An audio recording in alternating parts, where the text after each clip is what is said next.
Tamil Nadu teacher eligibility test TN TET 2025 எக்ஸாமினுடைய final results வந்து TRP வெப்சைட்டில் வெளியிட்டிருக்கிறாங்க. அதாவது பார்த்தீங்கன்னா, யாரெல்லாம் குவாலிஃபைடு, யாரெல்லாம் வந்துட்டு குவாலிஃபைடு ஆகலை. ஸோ அப்படிங்கிற ஃபைனல் ரிசல்ட்ஸை டிஆர்பி வெப்சைட்டில் வெளியிட்டிருந்தாங்க. அதாவது இந்த எக்ஸாம் பார்த்தீங்கன்னா, நோட்டிஃபிகேஷன் 11/8/2025 வந்தது. அதுக்கப்புறமா இந்த ஃபஸ்ட் பேப்பர் 1 15/11/2025 நடந்தது. பேப்பர் 2 பார்த்தீங்கன்னா 16/11/2025 இந்த எக்ஸாம் நடந்து முடிந்தது. அப்போ இந்த எக்ஸாமுக்கான டென்டேட்டிவ் ஆன்சருக்கு ஒரு 10 டேஸ் கழித்து வெளியிட்டிருந்தாங்க. 25/11/2025 பப்ளிஷ் பண்ணியிருந்தாங்க. அதுக்கப்புறமா இந்த அப்ஜெக்ஷன் ட்ராக்கரையும் கொடுத்துருந்தாங்க. அதுக்கப்புறமா எல்லோரும் அப்ஜெக்ஷன் பண்ணியிருந்தாங்க.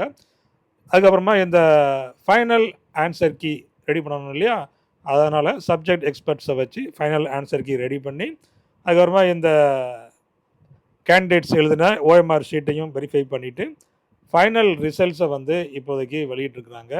அதுவும் பார்த்திங்கன்னா இந்த 5% மார்க்கை வந்து ரெடியூஸ் பண்ணியிருக்கிறாங்க. எஸ்சி, எஸ்சிஏ, எஸ்டி கேண்டிடேட்ஸ் பார்த்திங்கன்னா 15% மார்க்குமே ரெடியூஸ் பண்ணியிருக்கிறாங்க. அதாவது இந்த குவாலிஃபிகேஷன் மார்க்கு இந்த ஜென்ரல் கேட்டகரிக்கு எந்த ஒரு சேஞ்சஸுமே இல்லை. 90 மார்க்ஸ் வந்துட்டு அவங்க எடுக்கணும். அதாவது 150 கொஸ்டினுக்கு 90 மார்க்ஸ் எடுக்கணும். BC, BC Muslim, MBC, DNC and PWD. So இந்த கேண்டிடேட்ஸ் எல்லாமே 75 மார்க்ஸ் எடுத்தாலே போதும். 150 மார்க்ஸுக்கு 75 எடுத்தாலே போதும், இவங்க குவாலிஃபைடு. அதே போல் எஸ்சி, எஸ்சிஏ, எஸ்டி இந்த கேண்டிடேட்ஸ் பார்த்திங்கன்னா 60 மார்க்ஸ் எடுத்தாலே போதும், அவங்க வந்துட்டு குவாலிஃபைடு. சரிங்களா? அப்போ இந்த எக்ஸாமுக்கான ஃபைனல் ஆன்சருக்கு, அதாவது மாஸ்டர் கொஸ்டின் பேப்பருமே டிஆர்பி வெப்சைட்டில் வெளியிட்டிருக்கிறாங்க. பார்க்காதவங்க அதில் ஒரு லிங்க் இருக்குது, அதை கிளிக் பண்ணிட்டீங்கன்னா உள்ளுக்குள்ளே போய் நீங்கள் மாஸ்டர் கொஸ்டின் பேப்பரையும் பார்த்துக்கிடலாம்.